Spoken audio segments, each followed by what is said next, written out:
Que alegria nos reunirmos de novo, irmãos. É sempre um grande privilégio quando o povo do Senhor se reúne para estarmos não juntos por um motivo banal ou qualquer outra coisa, mas quando nós nos reunimos debaixo do nome de Cristo para estar abrindo a sua palavra, irmãos, é diferente. É quando o Senhor fala com o seu povo. Vamos dar continuidade, irmãos, nosso estudo no Evangelho de João. João capítulo 5. Hoje a gente vai ir do versículo 19 até o versículo 29. Então, a gente vai dar continuidade no que o pastor Cláudio tinha dito quarta passada sobre o relacionamento do pai com o filho, e a gente vai dar um passo a mais. Irmãos, vamos estar lendo então, tendo uma palavra de oração. João capítulo 5, versículo 19 diz o seguinte: Então lhes falou Jesus: em verdade vos digo, que o filho nada pode fazer de si mesmo, senão somente aquilo que vir fazer o Pai, porque tudo que este fizer, o filho também semelhantemente o faz. Porque o Pai ama o filho e lhe mostra tudo o que o faz, e maiores obras que essas lhe mostrará, para que vos maravilheis. Pois assim como o Pai ressuscita e vivifica os mortos, assim também o Filho vivifica aqueles a quem quer. E o Pai a ninguém julga, mas ao Filho confiou todo o julgamento, a fim de que todos honrem o Filho de modo porque honram o Pai. Quem não honra o Filho, não honra o Pai que o enviou. Em verdade vos digo, quem ouve a minha palavra e crê naquele que me enviou, tem a vida eterna, não entra em juízo, mas passou da morte para a vida. Em verdade vos digo, que vem a hora e já chegou, em que os mortos ouvirão a voz do Filho de Deus, e os que a ouvirem viverão. Porque assim como o Pai tem vida em si mesmo, também concedeu ao Filho ter vida em si mesmo, e lhe deu autoridade para julgar, porque é o Filho do homem. Não vos maravilheis disto, porque vem a hora em que todos os que se acham nos túmulos ouvirão a sua voz e sairão, os que tiverem feito bem para a ressurreição da vida, os que tiverem praticado o mal para a ressurreição do juízo. Até aqui, irmãos. Pai, muito obrigado, porque o Senhor tem nos dado o privilégio de nos reunirmos novamente, Pai, para estarmos debruçados, Pai, diante da Tua palavra, para que o Senhor possa falar conosco, Pai. Pai, isso é o que nós clamamos, Pai, para que o Senhor fale conosco, Pai, para que o Senhor se revele a nós esta noite, Pai, e nos ensine da Tua palavra. Fala com o Teu povo, Pai, fala com a Tua igreja. O que nós carecemos, Pai, é do Teu falar e do Teu agir maravilhoso em nossas vidas, Pai. Por isso nós clamamos para que o Senhor toque-nos, Pai, e forme em nós, revela em nós o caráter bendito da pessoa de Cristo. Pai, em nome de Jesus que nós clamamos e oramos. Amém. Irmãos, aqui nessa porção que nós lemos, nós temos em negrito aqui, Jesus explica a sua missão. E aqui nós vemos a missão do Filho. Irmãos, aqui nós temos o primeiro sermão de Jesus, o primeiro grande discurso que ele teve, quando ele esteve ali em Jerusalém. Ali ele estava diante dos fariseus, dos escribas, do alto clero religioso da época. Ali em Jerusalém estava Jesus, diante de todas aquelas pessoas importantes. E eles ali o interrogavam. Por quê? Porque Jesus tinha acabado de curar um paralítico. Mas o que deixava eles perplexos não foi a cura em si, mas porque ele tinha curado esse paralítico num sábado. Então, é ali diante deles, diante daquelas pessoas que ele faz esse discurso, com a finalidade de mostrar quem ele é e qual é a sua obra, qual é a sua missão. Então aqui nós temos praticamente o Evangelho do Senhor Jesus. Ele falando quem Ele era, o Filho de Deus, e o que Ele veio fazer neste mundo. Irmãos, e esse discurso que João aqui registrou para nós, tem uma finalidade muito importante para nós, que é a finalidade de testificar que Jesus é o Filho de Deus. Olha que interessante. Eu tenho falado todas as vezes que nós abrimos aqui, eu falo qual é a finalidade? É de mostrar que Jesus é o Filho de Deus. Esta é uma das finalidades que João escreveu essa porção do Evangelho de Cristo. Testificar que Jesus é o Filho de Deus enviado a este mundo para salvar pecadores.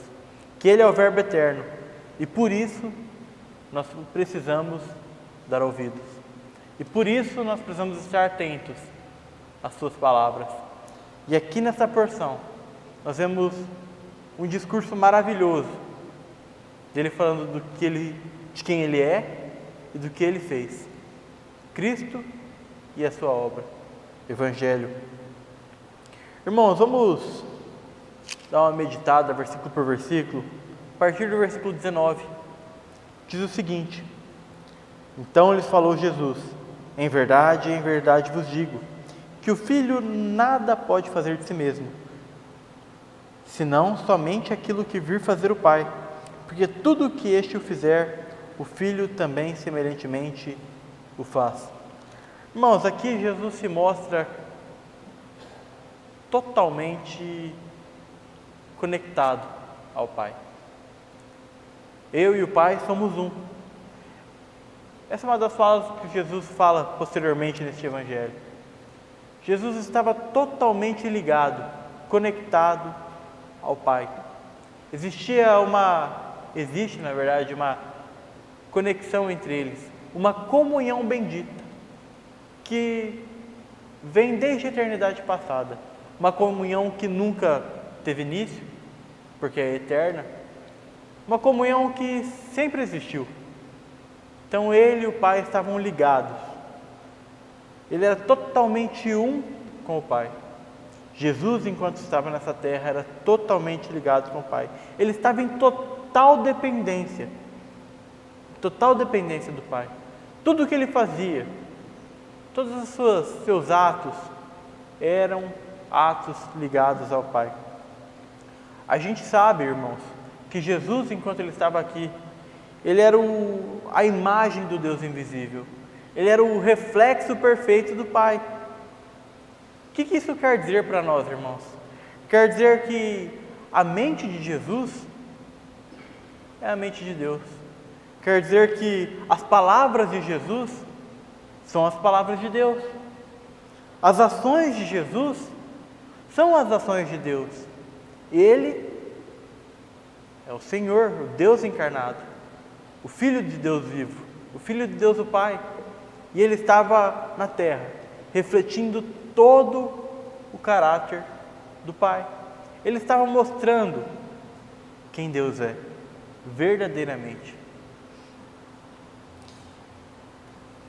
Então, irmãos, se Jesus, como vim falando, ali Ele estava sendo confrontado pelos religiosos, porque os religiosos odiavam Jesus. Então, se Jesus era odiado pelos sacerdotes, se Jesus era odiado pelos judeus, se Jesus era odiado pelas autoridades ali, é porque um motivo há. Por quê? Porque essas pessoas não odiavam Jesus em si, mas elas odiavam a Deus. E isso é natural, que o ser humano, principalmente o religioso, ele odeia a Deus. É duro falar isso, né? Parece que o religioso, na verdade, é aquele que quer buscar a Deus. Mas o religioso, ele não quer buscar a Deus. Ele quer buscar a si mesmo. Ele não quer buscar a Deus. Ele quer satisfazer o seu próprio ego, vestindo uma máscara. Por isso que Jesus chama os religiosos de hipócritas. O religioso, enquanto eles achavam ali, aquele alto clero, eles achavam que estavam fazendo a vontade de Deus. Mas irmãos, aquele que era um com o Pai, que estava ali mostrando a vontade do Pai, que estava realizando as obras do Pai, que estava em total dependência com o Pai, o que eles fizeram com este? Eles o odiavam. Irmãos, o ser humano odeia Deus. O ser humano natural, ele não se dá bem com Deus. O mundo, a gente vê as pessoas aí, todos falam de Deus, todos falam como Deus é bom, que as pessoas têm um certo apreço por Deus, né? A gente vê pessoas carregando ícones religiosos por onde quer que vão, falando de Deus o Pai, que Deus é bom. Mas a realidade, irmãos, é que esses religiosos que estão vivendo suas vidas para si mesmos, que só professam da boca para fora, que eu sou cristão, ou eu sou católico, ou eu sou evangélico. Na verdade, eles odeiam a Deus. Irmãos, a natureza caída do homem nos fez inimigos de Deus. Isso não porque Deus nos fez seus inimigos, até porque se Deus fizesse de nós inimigos, o que aconteceria conosco? Seríamos consumidos.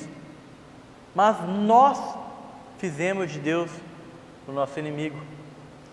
O homem natural, ele é rebelde. Caído, o homem natural, quando eu digo o homem corrompido pelo pecado, ele é rebelde, independente, pelo menos ele pensa que é, indiferente, ele é avesso ao padrão de Deus e à justiça de Deus. Ele se basta em sua própria justiça. O homem natural, ele ama a sua própria justiça. Por isso que ele tenta alcançar a Deus com os seus próprios méritos. Por isso ele veste uma casca religiosa tentando alcançar a Deus. Era o que aqueles fariseus faziam. Eles tentavam alcançar a Deus. Julgavam na lei, buscar a Deus. Mas eles estavam diante daquele que era o Deus encarnado. E ainda assim eles estavam cegos. Eles não podiam ver aqueles que estavam diante dele. Estavam totalmente perdidos, buscando fazer alguma coisa, sendo puro aos seus próprios olhos. Não se aproximavam nem daqueles que eram a população de baixo nível, né? Aquele populacho, não, eles se mantinham distância. Eles eram o alto clero, as pessoas importantes, as pessoas mais próximas, que tinham autoridade, e estavam ali, totalmente perdidos, que não viam que Jesus era a imagem do Deus invisível. Mas irmãos, como eu tinha falado, que o ser humano é inimigo de Deus, que é averso à justiça de Deus, que o ser humano odeia Deus, nós temos uma boa notícia nisso. Porque Jesus veio nos trazer reconciliação, essa tão bendita e preciosa reconciliação. Por isso que ele era odiado pelos fariseus. Mas isso para ele não fazia muita diferença, porque olha como começa o versículo 20. Porque o Pai ama o Filho. Irmãos, ele podia ser odiado pelos fariseus quanto fosse. Ele podia ser odiado por aqueles judeus quanto fosse. Mas ele era amado pelo Pai. E isso é o que faz total diferença. Porque conosco, irmãos, pode ser da mesma maneira. E é bem provável que seja dessa maneira. Sejamos odiados pelos fariseus, podemos ser odiados por aqueles que têm como padrão de justiça a si mesmos, o seu próprio orgulho, a sua própria vaidade. que se apegam em sua própria salvação, são os religiosos que buscam. Podemos ser sim odiados, como nosso Senhor foi. Mas existe um consolo, que o Pai ama o Filho e lhe mostra tudo o que o faz. E maiores obras do que estas lhe mostrará, para que vos maravilheis. Irmãos, Jesus faz uma promessa a esse pessoal, a esse povo. Vocês que viram aqui eu fazer uma cura de um paralítico, vocês verão obras muito maiores. E quando ele fala obras muito maiores, ele não estava se referindo apenas às obras, aos seus milagres que ele realizou aqui enquanto andava nessa terra, em seu ministério terreno. Ele de fato sim curou paralíticos, ressuscitou defuntos, ele fez cego voltar a ver, ele acalmou a fúria e a ira dos mares. Jesus fez muitas coisas, muitas obras, mas as suas maiores obras, irmãos, é que ele veio trazer vida àqueles que estavam mortos. Ele veio trazer luz para aqueles que estavam em trevas. Ele veio trazer a libertação para aqueles que estavam cativos pelo pecado. Essas são as grandes obras que o nosso Senhor Jesus veio trazer. Essas obras que deixavam as pessoas perplexas, que nos deixam até hoje de boca aberta. Como pode um Senhor tão maravilhoso? Pois assim como o Pai ressuscita e vivifica os mortos, assim também o Filho vivifica aqueles a quem quer. Irmãos, esse texto aqui é um texto importantíssimo para nós. O Filho vivifica, ou o Filho traz vida. O Filho faz viver a quem Ele quer. Por que alguns ganham essa vida e outros não? Por que alguns recebem a vida eterna e outros não? Por que alguns são salvos e outros são condenados? Irmãos, a gente pode até não saber a resposta dessas coisas, e nem cabe a nós, mas o que nós sabemos é o que está escrito. O Filho vivifica a quem quer. Deus é soberano. Nós cantamos aqui que o Senhor é soberano, que Ele é soberano no céu e na terra. E o que significa soberano? É muito fácil nós falarmos que Deus é soberano, mas será que nós sabemos o que significa a palavra soberano? Soberano é aquele que tem o governo. Soberano é aquele que tem a decisão. Irmãos, o próprio Senhor Jesus fala: não foram vocês que escolheram a mim, mas eu que escolhi a vós. Nós precisamos ter essa consciência que o Pai quis nos vivificar através do Filho. O Filho decidiu, por seu amor, vivificar os nossos corações. Irmãos, por que uns são vivificados e outros não?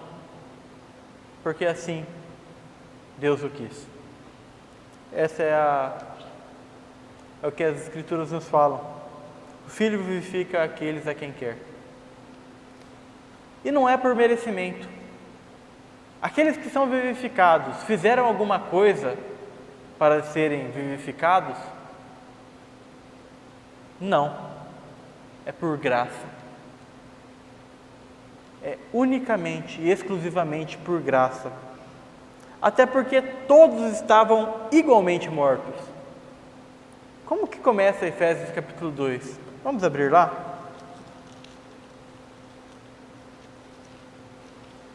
Efésios capítulo 2.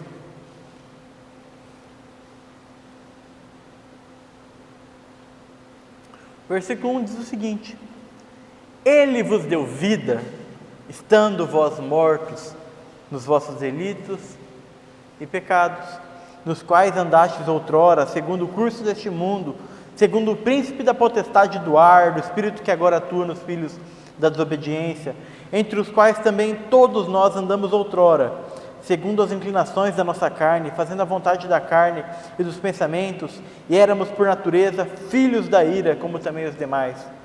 Mas Deus, sendo rico em misericórdia, por causa do grande amor com que nos amou, e estando nós mortos em nossos delitos, nos deu vida juntamente com Cristo.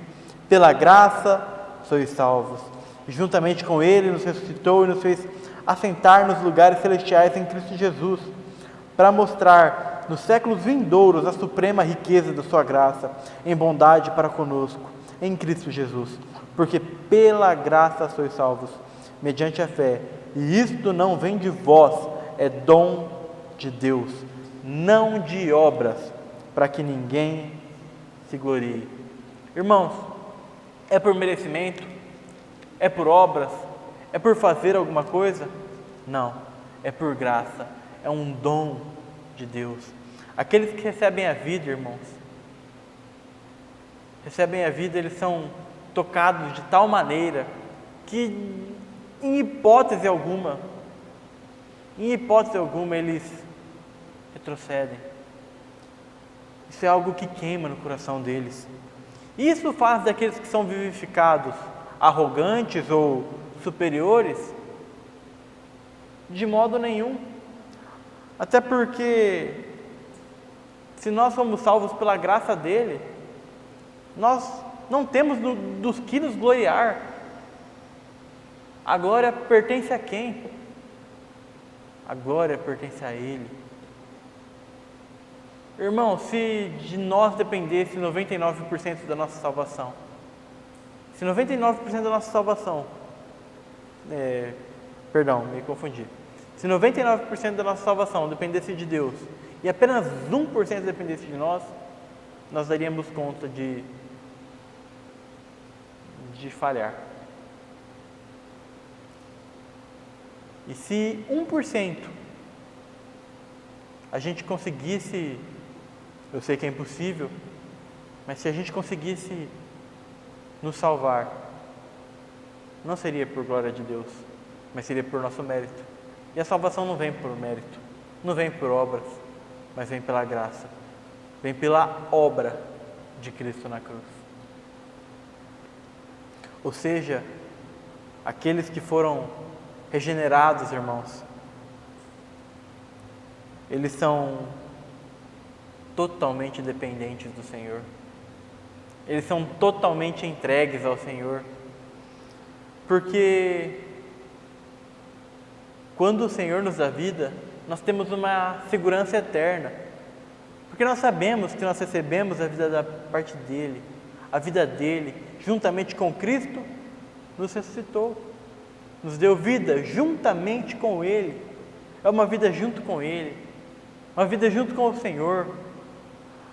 Irmão, se nós sabemos que Cristo nos deu vida, nós podemos ter a certeza que Ele vai nos preservar a vida até o fim.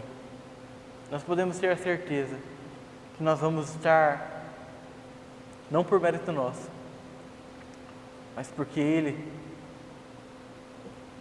nos segura. Não porque nós conseguimos segurar na sua mão, mas porque Ele nos segura firme. Versículo 22. E o Pai a ninguém julga, mas ao Filho confiou todo o julgamento. O Pai confiou o julgamento, o juízo, a Jesus. E como que é o julgamento, irmãos? Capítulo 3 de João. João 3,19.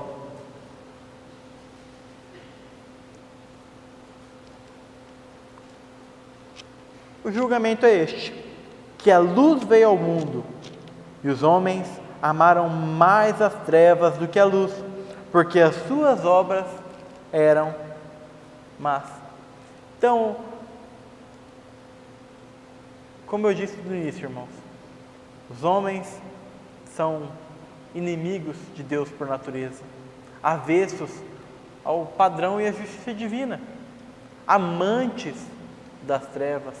Por mais que tenha uma casca muito bonita, uma casca de muita piedade, uma máscara, como é o significado da palavra hipócrita, uma máscara de uma pessoa muito religiosa e muito boa, irmãos, não há bondade fora de Cristo. Não há bondade fora de Cristo. Há apenas orgulho, vanglória e arrogância. O ser humano, ele não é, por natureza, ele não é uma pessoa misericordiosa. Toda vez que exerce uma bondade, é por vanglória, é por satisfazer o próprio ego. Diferente do nosso Senhor Jesus. Versículo 23, de João capítulo 5. A fim de que todos honrem o Filho. Então o Pai deu o julgamento ao Filho, confiou o julgamento ao Filho. Com que finalidade? A fim de que todos honrem o Filho, de modo porque honram o Pai. Quem não honra o Filho, não honra o Pai que enviou. Irmãos, o que significa honrar? Honrar significa dar valor. Entre aspas, vamos parafrasear assim. Dar valor. Dar o peso correto. Então, por que Jesus estava falando isso para aqueles fariseus? Porque aqueles fariseus davam muito valor a Deus. Certos? De um certo modo. Falavam muito das coisas de Deus, de como Deus era bom, mas eles não honravam ao Filho.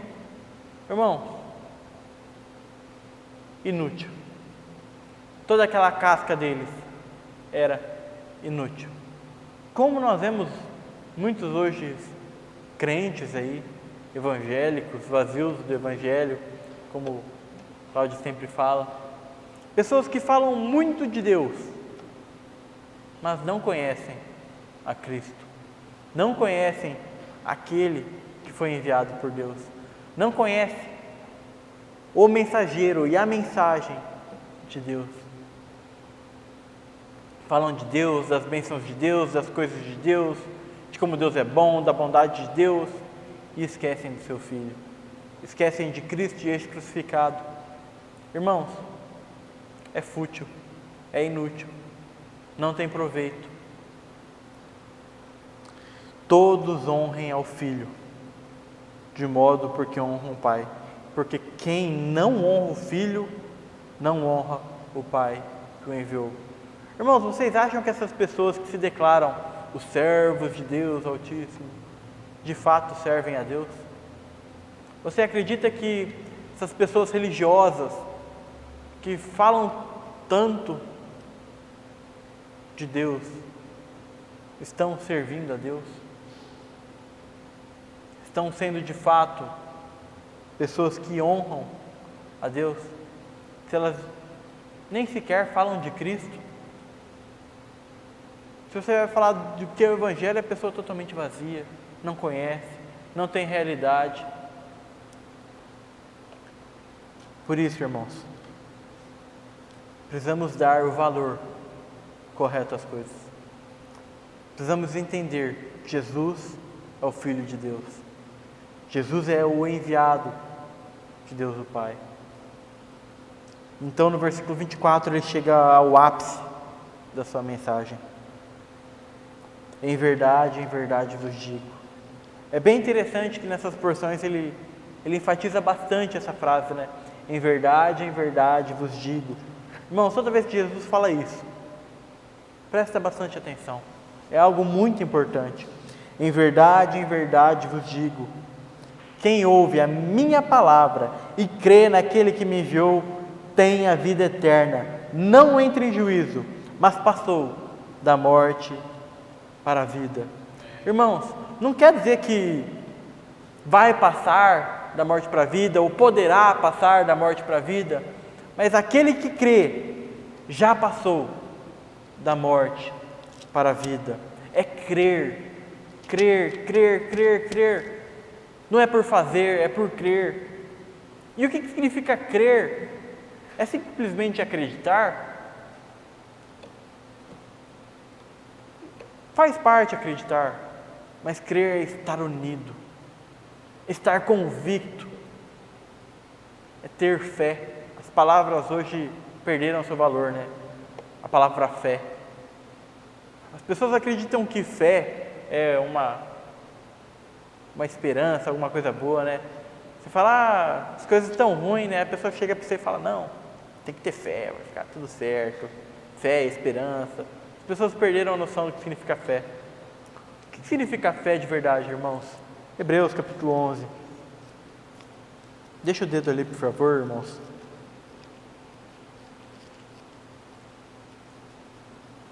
Hebreus capítulo 11.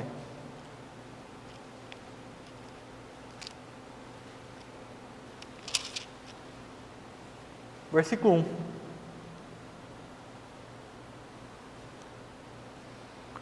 Ora, a fé é a certeza. Risque essa palavra, irmãos. Certeza de coisas que se esperam. A convicção. Risque essa outra palavra, irmãos. De fatos que se não veem. Irmãos, fé, certeza, é convicção. E o que é uma certeza, uma convicção? É algo que você está plenamente certo, que você não recua, que você não duvida. Se você tem a certeza, você não retrocede, você não anda para trás. Se você sabe que você não vai cair, você continua caminhando. Se você tem a convicção que não vai ser derrubado, que nada vai te abalar, você continua caminhando.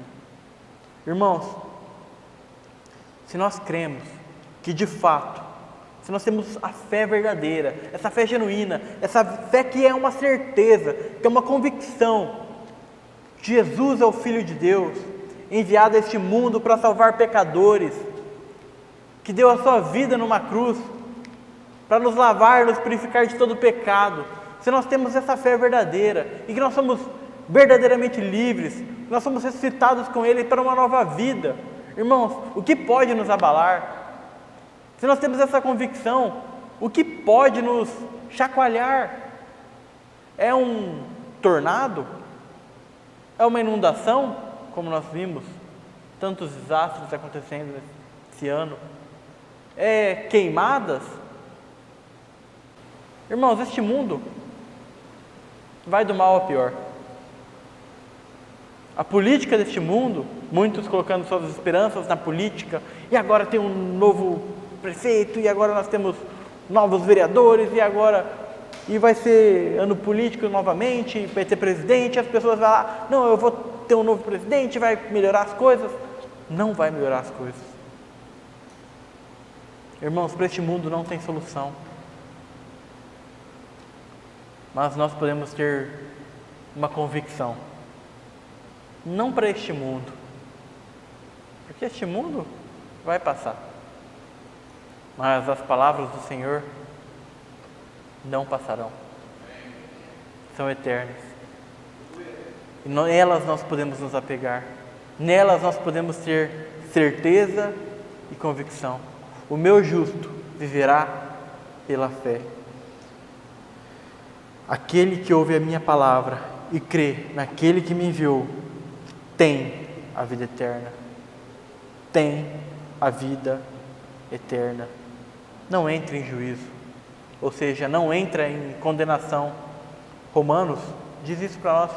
Portanto, já não há condenação para aqueles que estão em Cristo.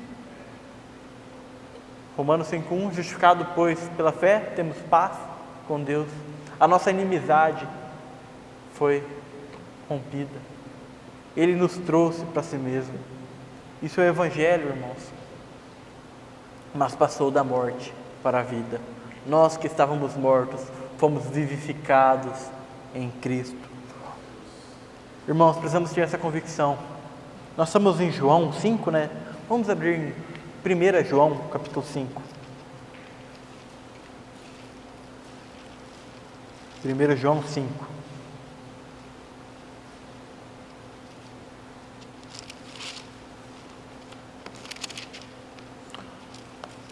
Olha o que diz aqui, versículo 11.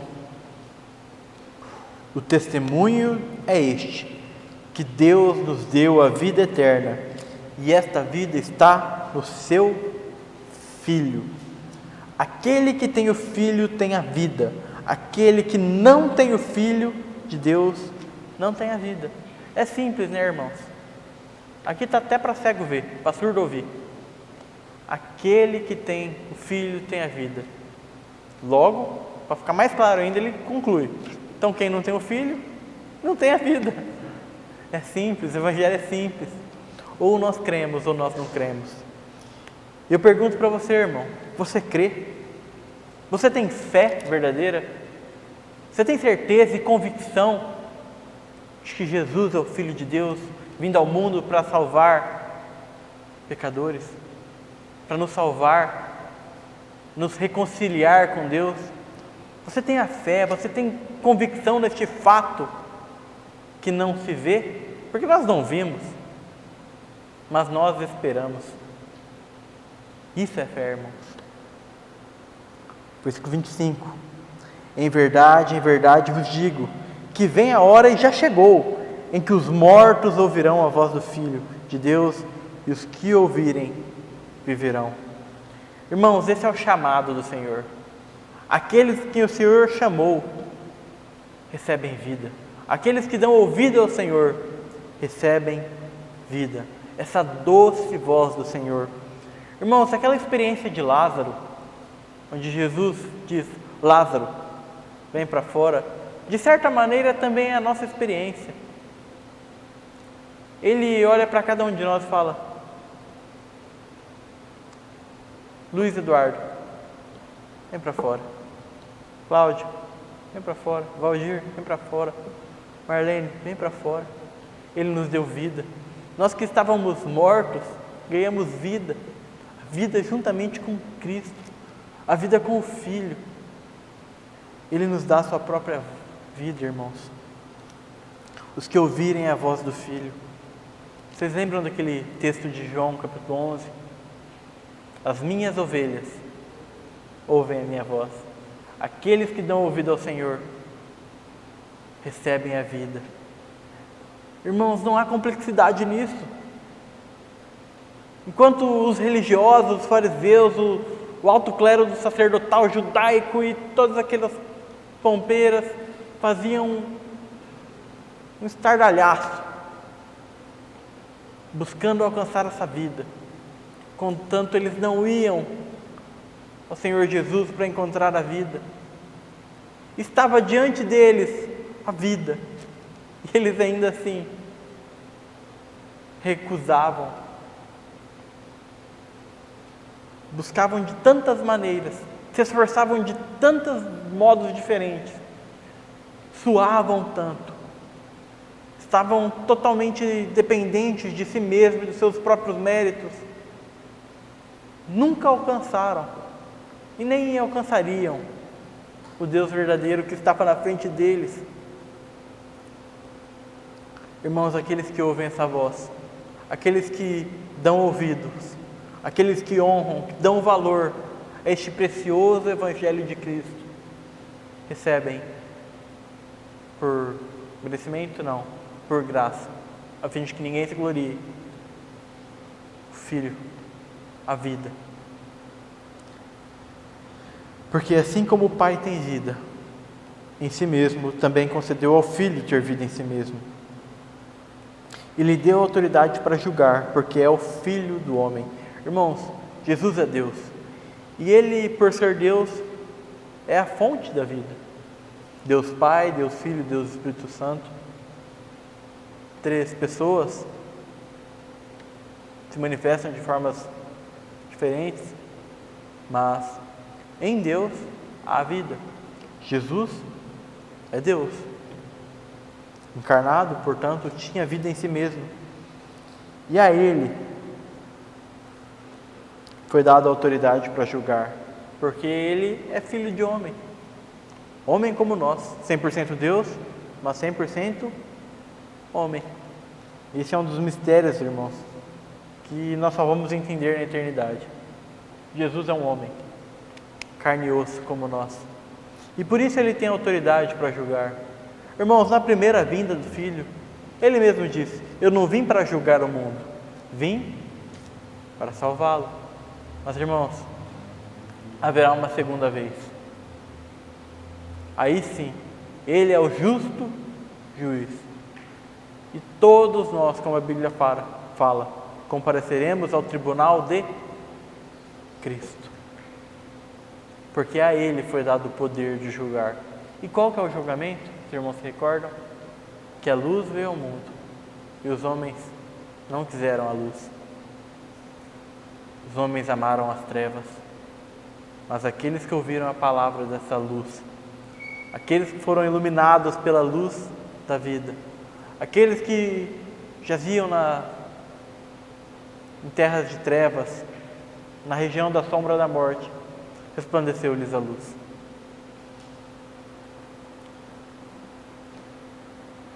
Não vos maravilheis disto, porque vem a hora em que todos os que se acham nos túmulos ouvirão a sua voz e sairão, os que tiverem feito bem para a ressurreição da vida, e os que tiverem praticado mal para a ressurreição do juízo.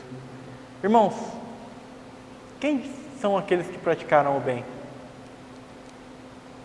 Aqui parece que esse texto contradiz tudo que eu tenho dito, né? Que se a salvação é por graça, por que é aqueles que praticaram o bem?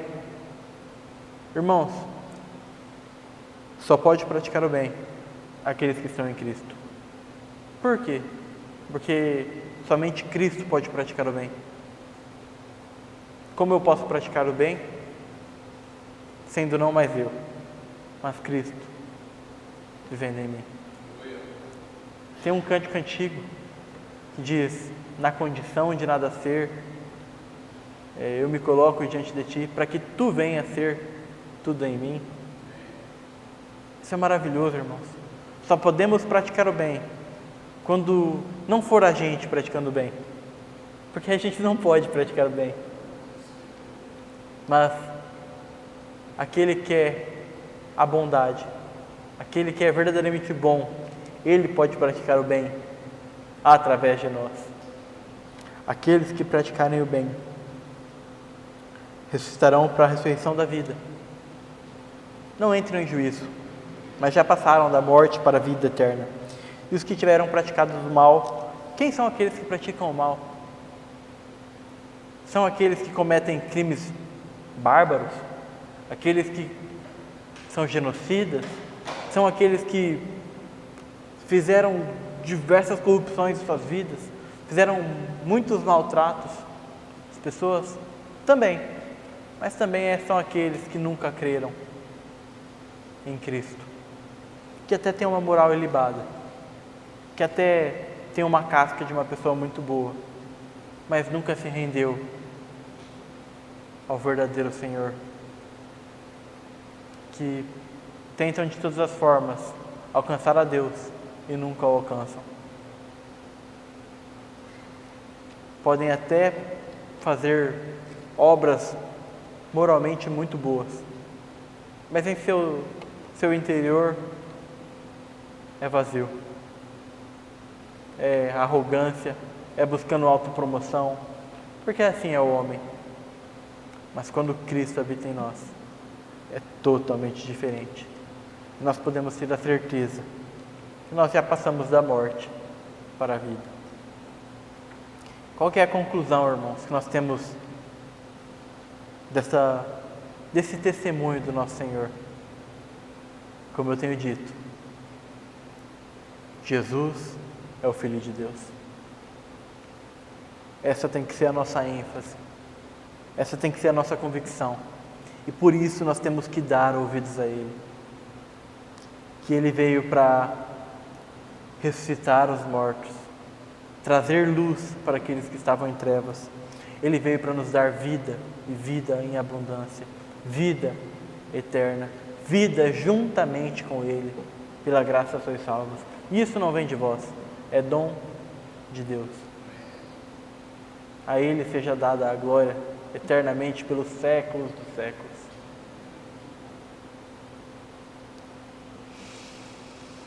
Pai, Pai, como somos gratos, Pai, por este Evangelho tão precioso de Cristo, Pai, que a si mesmo se deu no Calvário, Pai,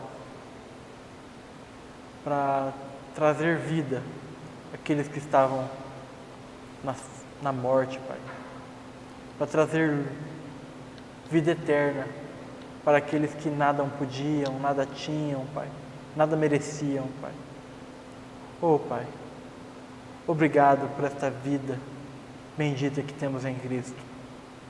Obrigado por este privilégio que nós temos, Pai, não por nosso fazer ou por justiça própria, Pai, mas pelo lavar regenerador do Seu Santo Espírito, Pai. Somos gratos, Pai, por tão grande salvação que nós temos livre acesso pela fé, Pai. Por isso nós clamamos, Pai, desperta em nós mais e mais dessa fé preciosa, Pai. Desperta em nós mais e mais convicção, Pai, mais certeza, Pai, para que nos apeguemos com tanta firmeza, Pai, a Ti, que jamais nos desviemos, Pai. Não por força nossa, Pai, mas porque o Senhor tem nos guardado. Pai, cria em nós um verdadeiro amor pelo Senhor, Pai. Como carecemos, Pai, de ouvir mais e mais a doce e suave voz do nosso Senhor, Pai. Por isso, continue falando conosco, Pai. Em nome de Jesus. Amém.